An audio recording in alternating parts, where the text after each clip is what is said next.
When we're young, we have an amazing, positive outlook about how great life is going to be, but somewhere along the line, we forget to dream and end up settling.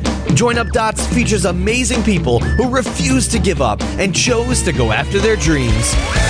This is your blueprint for greatness. So here's your host, live from the back of his garden in the UK, David Ralph. Yes, hello there, good morning everybody, and welcome to Join Up Dots. I tell you what, it's amazing to think that we're coming up to the 1,000th episode soon. It's not going to be that far down the line. And when you start anything, you really can't imagine that it's going to sort of grow into anything other than a wish and a dream. And things take time, but they grow. And I heard somebody recently say that it was the Ugg Boots guy, the guy who created Ugg Boots, and he said, you can't give birth to an adult. And I think that's true in all life and also with businesses. And today's guest has grown something quite remarkable. And she's a lady who you just cannot find a photo of her not beaming from ear to ear. And as I say, it's not a surprise, as quite simply to me, it looks like she's having the time of her life. And unusually for most guests who've come on the show, it appears a pretty straight line to where she is today. But of course, that probably isn't the case. Back in the day as a young girl, she'd run around with a camera and create silly YouTube videos. And after family and friends told her that she should pursue a career in video, she went to the Seattle Art Institute to get her degree in filmmaking, which she did, and then set off working for several video companies before starting her own rocking and rolling at Serious Take Productions. And cleverly, she didn't just use her skills in video to make her success rapid, but the power of connections, working with the top entrepreneurs across the world to highlight her skills and of course gain insights into what makes a successful online business. She has gone off like a rocket. As she says, we're a team of storytellers, I'm going to give up on that. Storytellers, editors and connectors creating impactful videos that evoke emotions. We help established business owners build powerhouse brands through storytelling and compelling videos that attract customers now. We storyboard, shoot, direct, edit and are committed to excellence. And believe me, I started doing the research on today's guest and then ended up watching over 2 hours of her powerful and insightful videos. So she certainly does what she has set out to do. She inspires, educates and loves every day of her life. So does she actually, though, love every day of her life? Or is there much of her business that she could take or leave, but knows is part of the game? And where do people go wrong with their own video creations? Making it all about them instead of the viewer? Well, let's find out as we bring onto the show to start joining up dots with the one and only Tamara Thompson. Good morning, Tamara. Good morning, David. Thank you so much for having me on here. I'm so excited. It is lovely to have a lady. I'll tell you what, if I was a single guy and I got to spend an hour with a lady and a video recorder, I'd be in heaven. But I'm not a single guy anymore. I love it. So is your life, as we said in the introduction, is it something that is, do you love every moment of it? Because it seems like you're almost playing. You're playing, you're being creative, you're growing a profile. But is it plain sailing, or is there a lot of stuff that you can take or leave? It's been quite the journey, and I'm just always grateful to say, I'm grateful for a full schedule. I'm grateful that I have an amazing team. I'm grateful that I have positive people that I work with. There's always ups and downs throughout journeys, and I've definitely gone through the ups and downs of entrepreneurship and building a business and starting off on the side of a freelancer in the beginning of my journey. I literally, when I was starting the company, I was actually working full-time for production companies on the side, was trying to build my own business as well. And so it's just always I don't know, it's one of those things that I'm just grateful because the fact that I can create my own schedule, I get to be my own boss now. There's a lot of things in my past that I wouldn't look back to going back that path, because I enjoy what I do and I'm passionate about what I do. And we tend to work with other individuals that are also passionate about what they do. And so that just makes my days so much easier to wake up, get my cup of coffee and just be like, okay, now who do I need to connect with today? What is our, focus today? So it has its up and downs, definitely. And I've definitely got many stories throughout that journey. So, but yeah, for the most part, I wake up and I want to inspire others through video, and with my role through the company and being the CEO, I'm really good about like pulling out the key messaging, really like helping our clients pull out that overall vision, like where is this video being seen, like what is your end goal? It's not like sending out like just a videographer or something that's just like, okay, I'm going to point and shoot and, hopefully it comes out good. We have a whole team. So from marketing to cinematographers to editors, like I do specific roles within in the business at this point where I used to do all of it. So I'm glad that I kind of lifted that off of my shoulders and learned how to delegate, because if I wouldn't have been able to do that, I wouldn't have been able to build this business right now. What I find is amazing though, Tamara, and I understand it totally, but with this word of being grateful, because you are grateful, you've got into this position, but you deserve it as well. And then there's been times when you've probably been laying in bed, pulling your hair, thinking, I don't know what to do, but you keep on moving forward. But you do get to a point, as I say, I totally understand it, where the gratitude comes out and you kind of think, not where you are, but more the case, I'm grateful that I was willing to keep going through the hard times. Wouldn't you agree? Exactly. I'm one of those people that I don't focus on the past. I don't really focus on the future. I have goals set for the future, but I really do focus like on the present time, because that's what the space I'm in right now. Those are the people that I'm helping. Those are the people I'm encouraging. Those are the people I'm inspiring, and of course I have goals and ambitions, but those situations that we go through in the past, like those are what makes us stronger. Like those things, like, yeah, there's mornings where I woke up in the past and, things like, they used to call me troubleshooter Tamara, because I would literally, if there's some kind of technical issue or something, like I would spend hours to try to figure out for this one company that I worked for as a video production manager before I started my own business. I would literally work like 8 to 8. Like I was there 12 hours committed to try to figure out some of these things. And I saved their footage multiple times, recovered things, like things were going wrong, like that backup systems were wrong. And so I helped them change their processes to make it more organized, and so those things wouldn't happen in the future. But those are like stressful situations. And on the video production side, a lot of people don't think about like, okay, did you back up the footage? Did you double back up the footage? Did something go corrupt? Like, did you have a recovery system? Like those things happen in life, and you think to yourself, those are like the stressful things for us, because we're like, oh my goodness gracious, did we just lose that? But luckily, like we have processes in place from those experiences.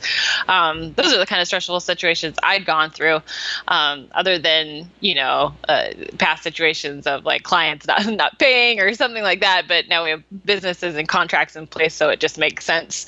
As I built a business, I learned through those hardships that really were able to allow me to be like, I'm ready for the next phase. Like I'm ready to build the business to the next level. I'm not going to allow these things to happen again. Yeah. So what was it about video that excited you then? Because we see it all the time. People are creating YouTube channels and thinking that they're going to be sort of global overnight successes, but you've kind of gone a different way, and you've used it in a clever sense. I think that you're actually in control of the content. You're actually providing the value because of the content, and not just hoping to get a squillion watches of somebody singing in a car or whatever, like you see nowadays. What was it about video? What's funny is the fact that I actually started with I started creating silly videos at a young age. My dad, like you had said in the intro, my dad had bought a camcorder when my brother was born. We're 7 years apart, and so I started playing with it at 7 years old. Through that process, I was actually creating silly videos in middle school with my next door neighbor, where we're jumping on the couch to songs that we liked by Bush or Oasis or those alternative rock 90s, and then so from there I made these videos, but I never really did anything with them, because at that point I wasn't, logging a VHS big tape or anything like that. I'd always been interested in video. Yeah. And when YouTube came out in 2005, I actually was 25 years old, and I was one of those people that was running around creating silly videos. I was doing, mock-ups of like tours around my house. I did a mock-up of Blair Witch 3, I called it, just silly stuff. And but the thing is I built that YouTube channel, and I had over 800,000 views. I'm friends with some of the top YouTubers that started around that time that have over 3 million subscribers now. But it was interesting because I went through a time period in my life where I started kind of looking into more documentary films, and I wanted people to take me seriously, hence where the word Serious Take Productions came from. So I ended up deleting that YouTube channel, and I thought to myself, why did I do that? I was like, it just showcased my personality, my fun, things like that. But I thought, well, if I want to be seen as a serious filmmaker, I didn't want all that content out there. I wanted to do more videos. So I started creating more professional music videos. I started reaching out to people on Twitter from The Voice and American Idol and all those things like that. So I started producing music videos for those artists to kind of get my foot in the door. But I realized through that process that they were starving artists, and it wasn't really going to take me anywhere. So then I started connecting with other people. I started watching Shark Tank and CNBC's The Profit. I'm a huge fan of Marcus Lemonis. And I literally started kind of shifting my mindset. I started attending entrepreneurial events, things like that. And I started working with other companies. And so on the side and still working with a corporate company as well. And so it really just was like, what I really found out is I really love the storytelling. I love people sharing stories. And it was funny because when I was younger, I really thought the word documentary was alongside of boring. I don't know. Yeah, it was just of course. Thing.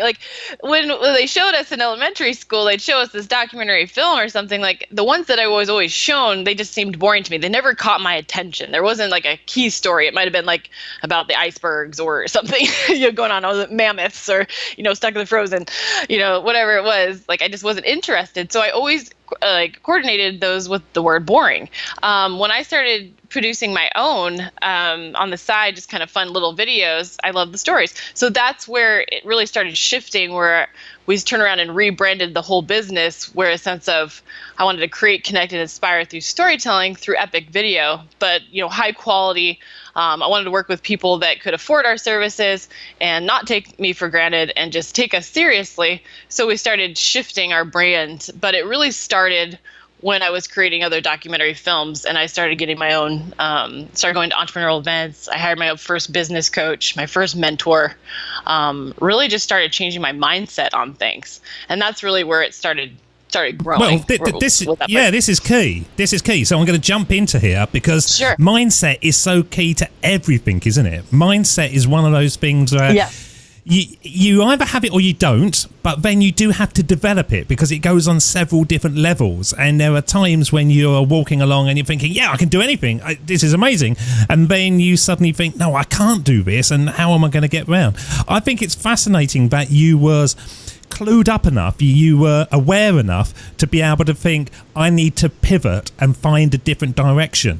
As we always say, water finds the easiest way to the river, and it finds the way to just flow past obstacles. But in entrepreneurial life, more often than not, you see it that people just keep on banging down the same door, even though there's an open door 2 inches to the side.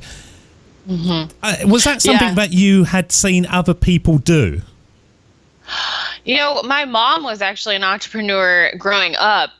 So the entrepreneurial space I was familiar with at a young age. She had run her own Victorian decor crafting business, and she was really well known in that time period in Washington State where I lived. I grew up near Seattle, Washington.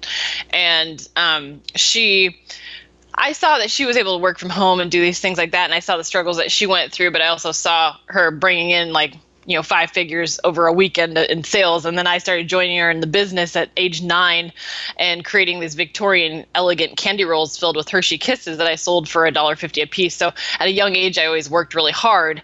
And my mom taught me the value of the dollar and things like that. So it was funny. I remember the first largest show that I had produced these candy rolls with her.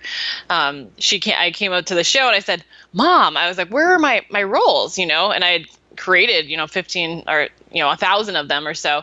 And so she was like, you know what, I'm so sorry, Tamara, but you sold them all. So here's like a 8-9-year-old like coming home with $3,000, and I'm like, whoa. I knew things were possible. Like my mom always had my brother and I go out. We got jobs at age 15 and a half, and we worked straight through. I always worked like 2-3 jobs through college. I paid for my college. I bought my own cars. I did everything myself. I was always very driven. I was a little shy on some sides, but I busted through that after high school. So I always had this like thought that I could be an entrepreneur, but in the beginning it was more like I thought I was considered a freelancer because I was really doing a lot of the video side of it. But then as I started growing it, I realized that I didn't enjoy the shooting aspect as much, and I knew there were other videographers and cinematographers out there that could do it better than me, and I love editing, but it's very time consuming because I'm a perfectionist. So then started outsourcing to other people, and then when I sat down with my mentor, he was like, what is it that you really love to do? And I was like, I love to pull out the key message. They're like, that's what you do. You connect with people. You get on these calls, which are considered sales calls, but they never seem like sales calls to me because they're just conversations we have. It's one passionate person talking to another person. So yeah, my whole mindset shifted in the sense that I have always been an action taker. I've always just done things. I always just ask for help. I always just, ask questions, and I'm very persistent and persuasive.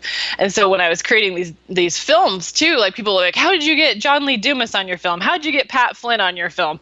How did you get Michael Parrish Dudell, the author of the Shark Tank books? I was like, I asked, I was persistent. I wanted to know their story. I was authentic, and that's what I asked these people. I said, what was it that made you want to be in this film? I had created one a few years ago called Inspired by 11, where I interviewed 11 top entrepreneurs around the world, like Chris Ducker and some other cool people. And the whole purpose of it, though, was I wanted to learn from these experts. I wanted to implement these things in my business. And so I literally asked, and I turned no's into interests, into maybes, into yeses, because I was, the power of the follow-up and all these things. So I always have that mindset. I always have that drive. But, obviously not everyone says yes. But I've been able to build relationships from that. And like half the people on some of my films now are either good friends, clients, or mentors of mine. So I've just kind of kept on that path through connecting. And it happens through that for business with me as well. Wow! I tell you what, you're on fire. You're a lady on fire. It sounds like you don't even breathe. You just keep on going, keep on going, keep on going. Are you always this passionate about a subject that you love? Once you get a couple of drinks down you, do they go, Tamara, talk about something else? I actually have 6.5 years sober, so I'm very proud of that, and that's part of my story too. So I'm always passionate about what I do, and that is part of my story. I won't go into that deep story, but the sense of like shifting my mindset, my life, my focus. I just continue to stay passionate about it, and I just light up when I get on calls with other people. Like I literally will go through like LinkedIn and other places just to find other connectors, because I find it important to connect with other connectors, because that opens up more doors as well. And it's really cool. I firmly believe in just being passionate about something. We all have our down days. I mean, I've fallen on my face like many, many times, but I just pick back up. I get a good cry in, and then, I'm like, okay, focus. What is this next step that I need to do to break through this like glass ceiling or this barrier that I might have had in my mindset, or, something happening with like technical issues or team members. Like we all have these hardships, but, if you don't just continuously take action or ask, you never know, right? Well, let's play some words then, and we're going to sort of delve back into that. Here's Oprah. The way through the challenge is to get still and ask yourself, what is the next right move? Not think about, I got all of this stuff. What is the next right move? And then from that space, make the next right move and the next right move. And not to be overwhelmed by it, because your life is bigger than that one moment. You're not defined by what somebody says is a failure for you, because failure is just there to point you in a different direction. Now, I'm getting really interested recently about this ability of being quiet in your business. Instead of driving it forward all the time and can't see the wood for the trees, actually separating yourself and just being aware of your feelings and your emotions to sort of point you in the right direction. When you hear Oprah speak so eloquently as she did there, do you think to yourself, yeah, I need to do more of that, or are you quite good at that anyway, taking yourself away, being... And I'll tell you that there was a guy on the show called Joel Holland, I believe, and he's got a company called Video Blocks, and you're probably aware of him. And he said that his business thrived when he actually got into an RV and drove across America, because all he had was chance to think, and that he wasn't caught up with the day-to-day running. Mm-hmm. Yeah, you know, what's interesting is I always have to take time for myself on things, because when I finally, it's funny that you said that. I had that thought about driving cross country in an RV before. But, you know, what's interesting for me is when I actually take some space or I go for a drive, I'll take like a 5-hour drive to somewhere beautiful, and I'll, you know, go think and take photos and Instagram and Facebook stories and things like that. Because if you don't take some time away from like the hustle and bustle of things as well, like you're just not you need to reset and recharge. And it's one of those things that are just, it's important to step away from your business as well, because you need to take time for yourself. I've gotten to the point sometimes where I would, you know, work like 22 days straight, and then I'm like crash, you know, for like 2 days, and then I do it again.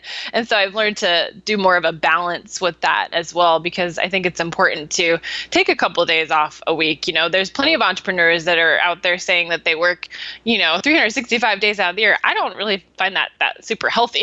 I think everyone needs sleep. Everyone needs, you know, to relax time. They need to spend time with loved ones. And, you know, it's different for everyone, to be honest. I now work a month on and a month off. I pretty much structure everything, but I get everything done and I close it down. Everything is scheduled. Everything goes out. And it's been an absolute game changer, Tamara. It really has. I've been talking about it a lot recently. I just feel more energized. I feel more passionate. I've got more enthusiasm because I know I've got to get everything done in that 4 weeks, because then it's going to be switched off. And in the downtime, I can come up to my office and play around and stuff, but I don't connect with clients. I don't speak to anybody sort of in a business sense. It's more me just playing. And I think that's the way that I'm going to operate going forward. I've never had that before, but certainly I think recharging your batteries like that, it's got to work better, hasn't it? Yeah, definitely. You know, it's funny. Last week we were on a production in Solana Beach, California, with a very successful business coach who's holding her event in a few weeks in Palm Springs. And she was saying how she calls it flex time. So she has a family. She's married. She runs her business. And she says it's very important to put that time frame. Like she ended up buying this box that she decorated with, you know, beads and gems and stuff. And it's just this glamorous little box, but it's her safe box to put her cell phone away, you know, after a certain time of the day, so she doesn't wake up in the middle of the night and check her phone. Like she sets her times to work from, you know, she gets up at 5 a.m., she starts work at 6 a.m., she's done by 3 p.m. so she can spend time with her son that's 2.5. You know, he comes back out from daycare and schooling, and you know, she's like, I need to separate my work and my family time and give my weekends to my family. And you know, and knowing that she runs a successful business, that you don't need to consistently just hustle.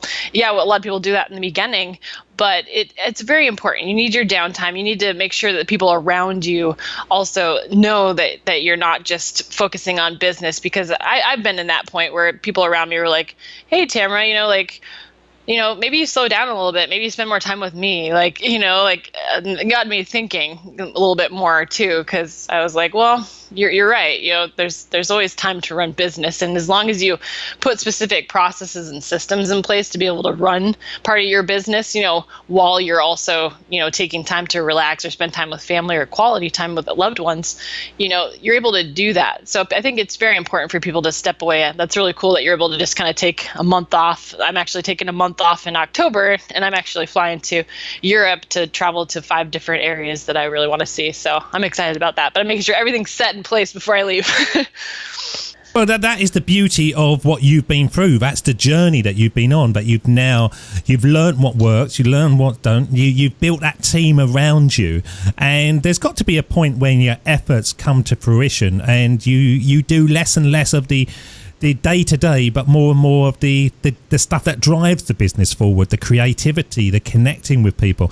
Now, with yourself then, do you coach and mentor other people who want to, get into the video business? I imagine there is a world of people out there that are looking at people like yourself and thinking, that's a good business. I love taking videos. I love taking photos.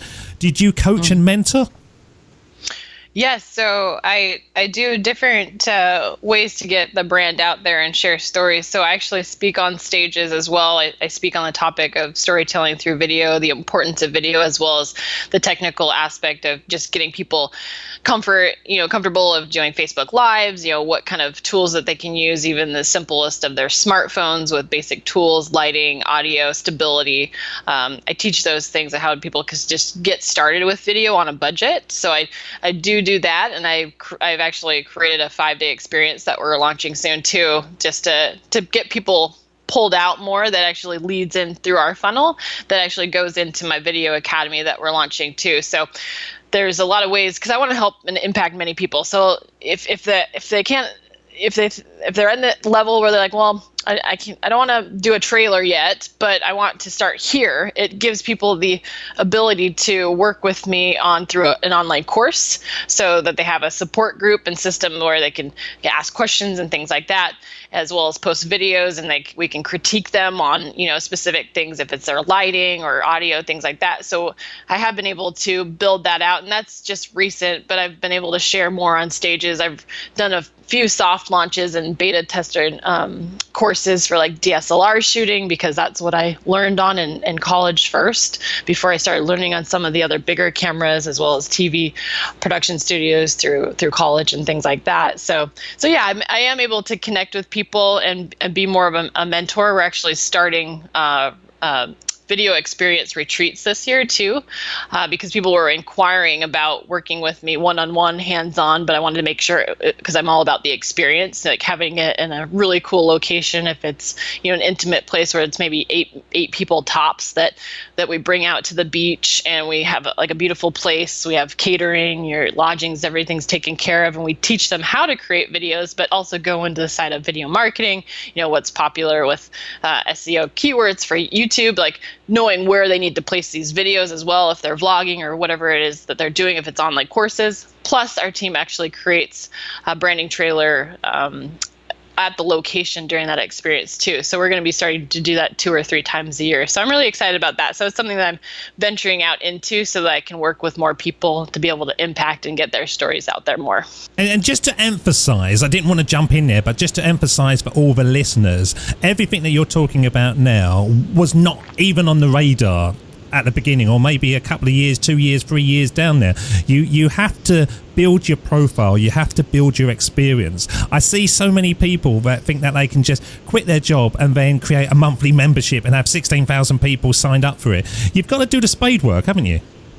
Oh, definitely. It takes the time to build the audiences too. Like, it doesn't happen overnight. And there's people that want to build things organically, and there's ways to do that, but you have to be super consistent with, like, I do at least 2 Facebook Lives a week. I have a masterclass that I invite guests on my show every Tuesday, and it's a video screen that dual live, because I want people to see me as also not just the video expert here, but also a connector, because I want to share and give back. So it makes sense for me to add and bring guests on that have to do with branding, or individuals that have a tribe, where they can invite their tribe to come in and learn more about video as well. So I have to make sure that it complements what I do, so I don't just have people coming on and just talking about random stuff, but each week that I do that, it gets my face out there more to connect with my audience, so that they know they know, hear, see my face, see my reactions, they get to know me personally. I think people need to see that, because you can't always tell just by like Facebook posts. It's awesome that you have a podcast because people are able to listen, right? They're able to hear and, relate to what we're talking about, hear our emotions as well. And that's what I love about videos. You're able to see the emotion and hear the emotion. So I think it's very important for people to just stay consistent, because people give up too quickly. They said, like, I don't know what study it was I was reading somewhere. They're saying once you get past your eighth podcast, just keep going, because getting through that first 8 of your show is probably the hardest, right? Just staying consistent. And so, I mean, you must know, I mean, you just said you hit 1,000 shows now, or just over, or you're about there? Yeah, we're coming up to 1,000, and I did 360. Well, I did one a day, an hour plus episode every single day for the first year, and I just cranked them out.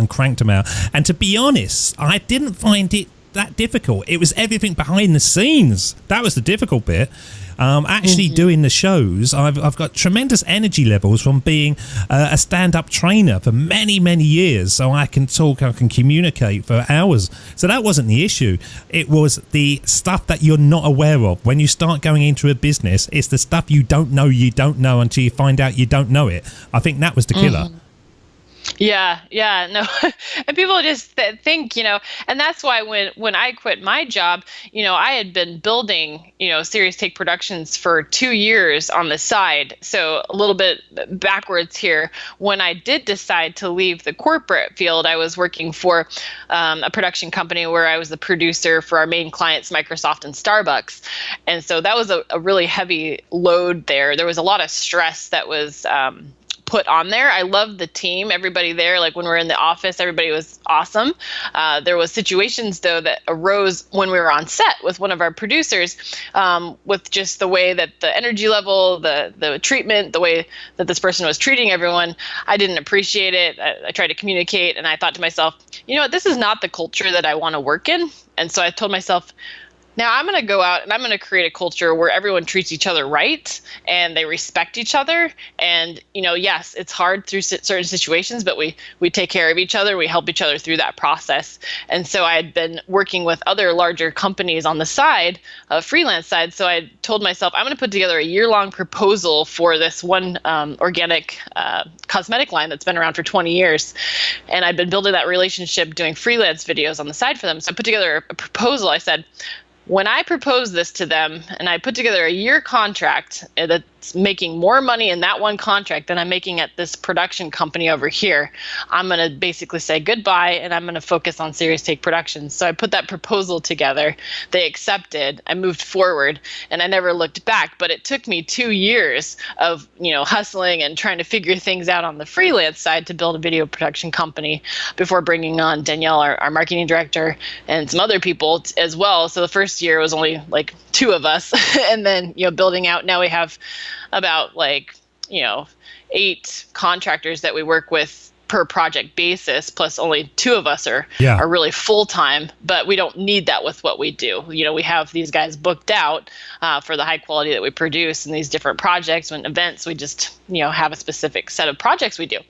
So yeah, it's just, it's interesting though, because people they think, oh, I can just quit, but you have to think smartly before you do that. Like, make sure you're not putting somebody else, at risk in your family, or you're like, oh no, we don't have anything coming in. Like, I made sure that I had something lined up before I really took the plunge, though. I knew that I had that year to figure out more and build relationships with more companies. And through that process, I ended up building a relationship with another large company, Safeway and Albertsons, which is a large groceries chain over in the United States. And so you just have to think about it, and you got to think about your next step, even though you're not living in the future. But you have to think, okay, think smartly and think how you can keep driving and continuously reach out without giving up. Because, once you stop, you've lost your momentum, and you just if you don't have help around you, it's really hard to keep going at times, right? Oh, absolutely. Absolutely. And that year contract that you set up, looking back on it now, did you undersell your services? I'm trying to think of what it was. I knew that it was a lot of work, and at this point, I wouldn't do that contract. It was definitely lower rate than we've generated. Yeah. I've been very grateful to be able to shift past certain mindsets after that, because I was working with specific individuals, small business owners in the beginning, where I decided it was important to raise prices because the people that tend to value us more, I noticed, were the ones that would pay more for my expertise and just trusted me and my team to be able to go out and do a great job without micromanaging through the whole experience.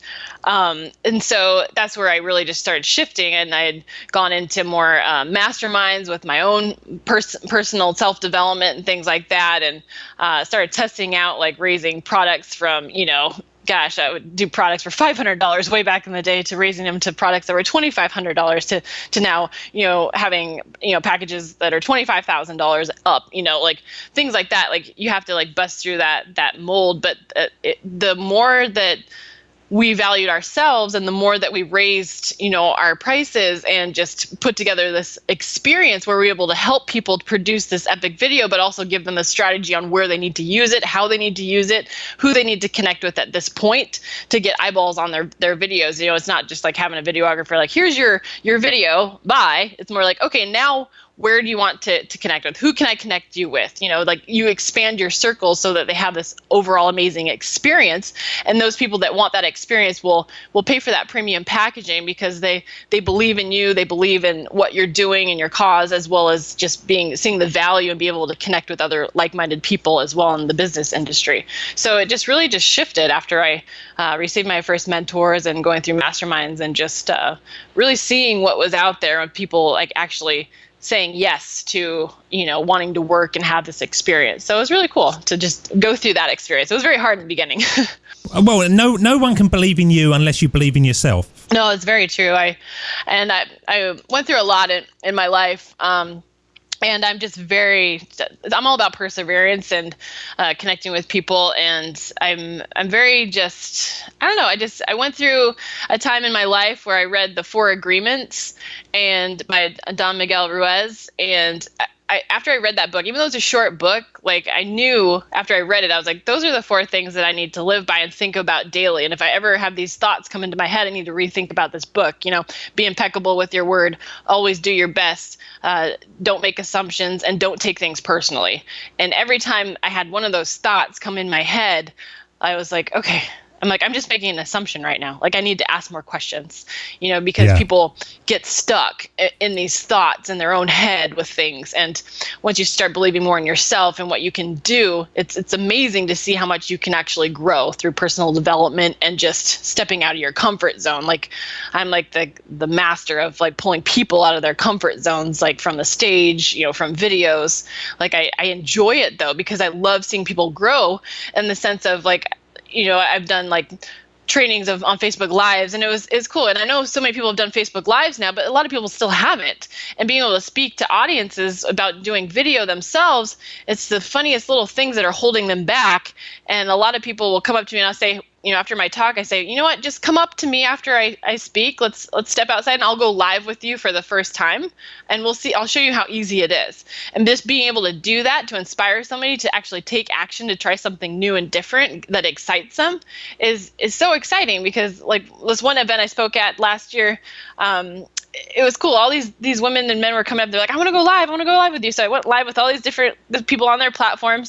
And then I had them, it was cute though, because they like would send me like private messages afterwards, or they'd connect with me through Facebook or send me an email. They're like, Tamara, I just want you to know that, I really appreciate you just having me do something as simple as doing a Facebook Live. And now that I see these people, it's cool to see these people consistently doing Facebook Lives for their business now. But I was the one that really helped them like step out of their comfort zone. Like that gives me joy to know that I helped somebody else like start their path through video, even if it's just Facebook Live. Like it's just important to step out of your comfort zone. So I enjoyed doing that and helping people through that too. Well, let's play some words from somebody who talks all about stepping outside your comfort zone and creating your own path. And he, in his own way, created the whole format of the show. Steve Jobs. Of course, it was impossible to connect the dots looking forward when I was in college. But it was very, very clear looking backwards 10 years later. Again, you can't connect the dots looking forward. You can only connect them looking backwards. So you have to trust that the dots will somehow connect in your future. You have to trust in something, your gut, destiny, life, karma, whatever. Because believing that the dots will connect down the road will give you the confidence to follow your heart, even when it leads you off the well-worn path. And that will make all the difference. So in the introduction, we was talking about that your background, almost seen from an outsider's point of view, of being a straight line of dots. Does it feel that way to yourself? Not sure. It's more like going like up and down. I feel like my dots are like, wee! It's like a mountain. My journey was definitely I definitely connected the dots through my journey. But there was definitely a lot of different things that go through to why I am the way I am. And what's interesting is I've gone through different experiences that have really pushed me to like the next level. I remember one time when we were filming, I just want to share a quick story real quick. One time I was filming for Inspired by 11, and I don't know what my crazy idea was, but I was living in Seattle, Washington at the time, and Michael Parrish-Udell, the author of the Shark Tank books, was flying in from New York for us to film his interview in LA. And I thought to myself, it might be cool to have a road trip. So I'm going to drive from Seattle to Los Angeles. And I turned around and I was like, okay, cool. And I'm like, so my partner, Danielle, and I, we were like, let's drive down and then we'll drive back up the Pacific coast because it's beautiful, right, on the way back up. We'll do like some camping or something or check out some areas and do some hikes.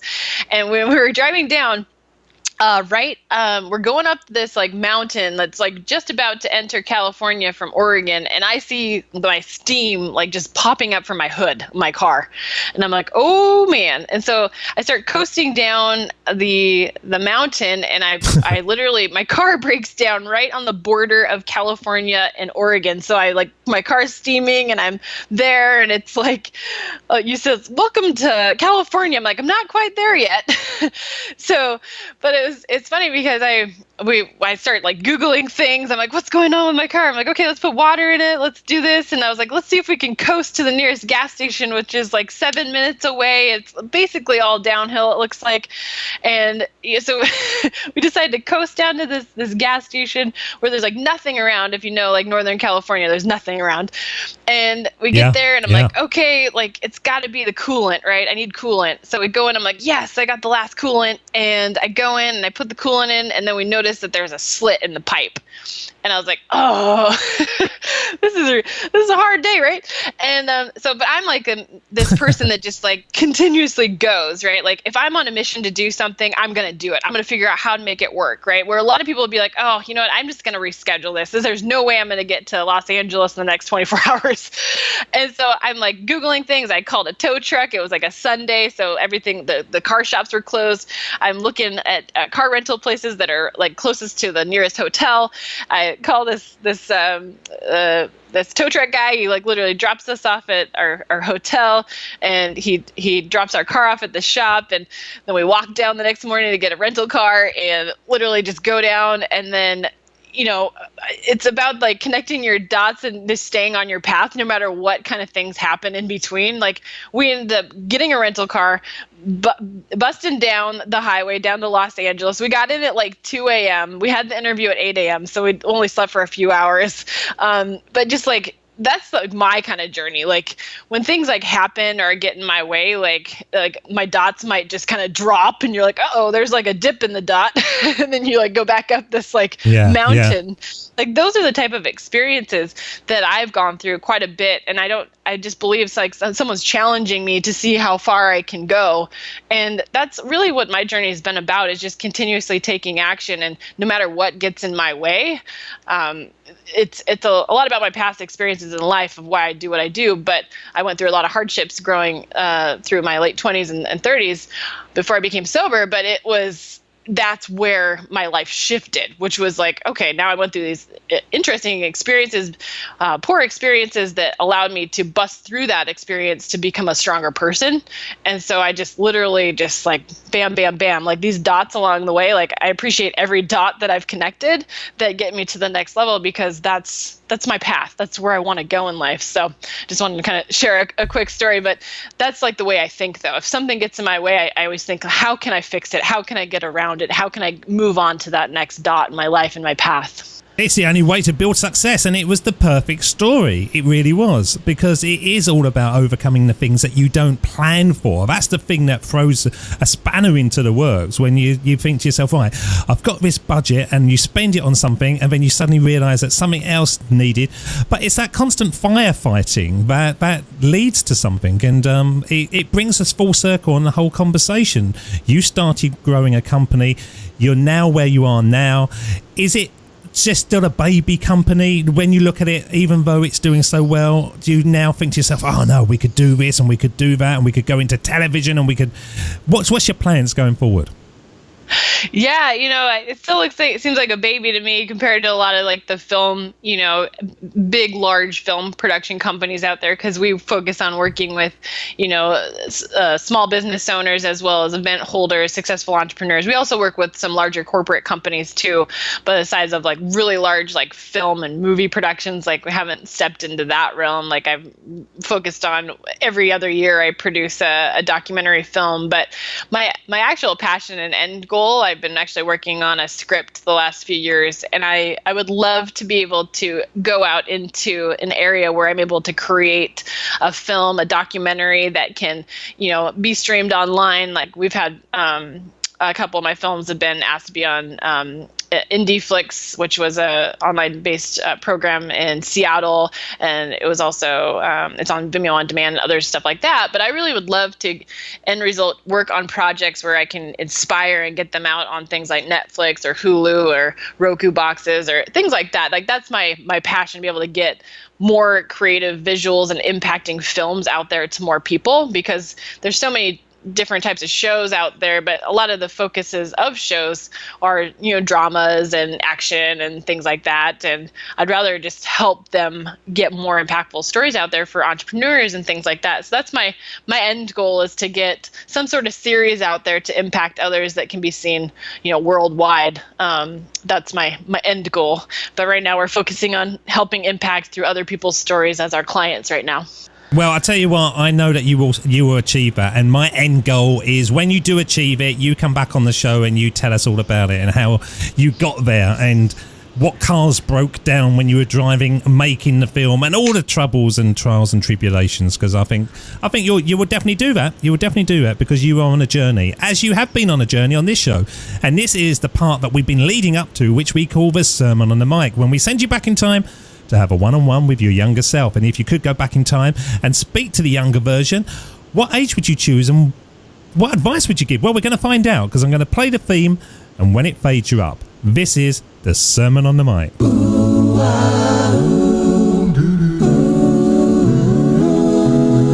Here we go with the best bit of the show, the Sermon on the Mic. The Sermon on the Mic.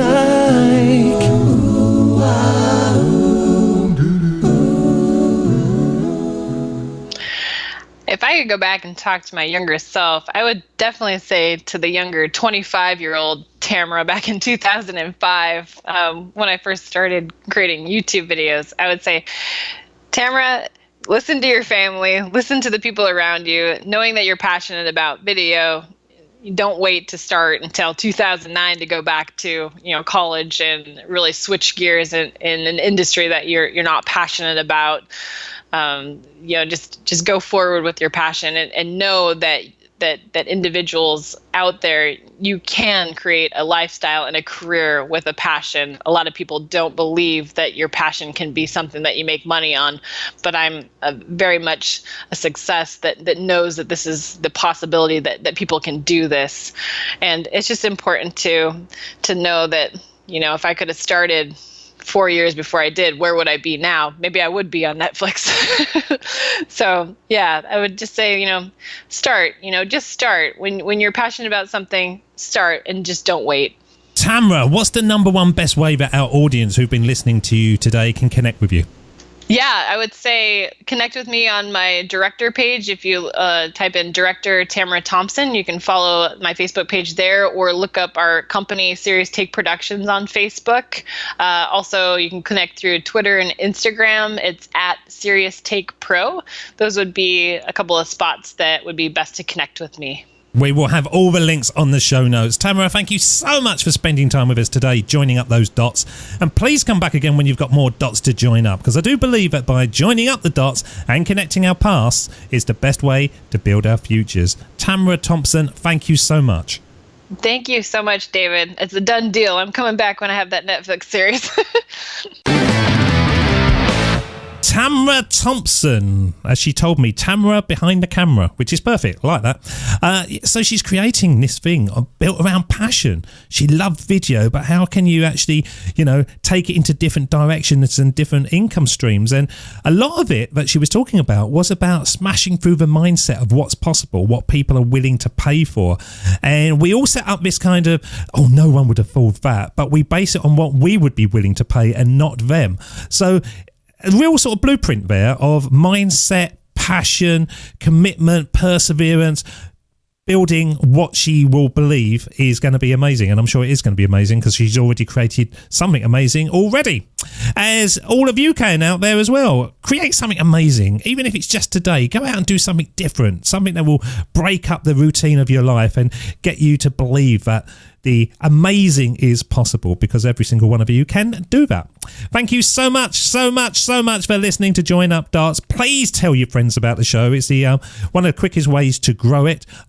Just get their ears on the show, and then maybe they like it enough to tell somebody else. But until the next time, thank you very much. Cheers. David doesn't want you to become a faded version of the brilliant self you were once to become. So he's put together an amazing guide for you called the 8 Pieces of Advice That Every Successful Entrepreneur Practices, including the 2 that changed his life. Head over to joinupdots.com to download this amazing guide for free, and we'll see you tomorrow on Join Up Dots.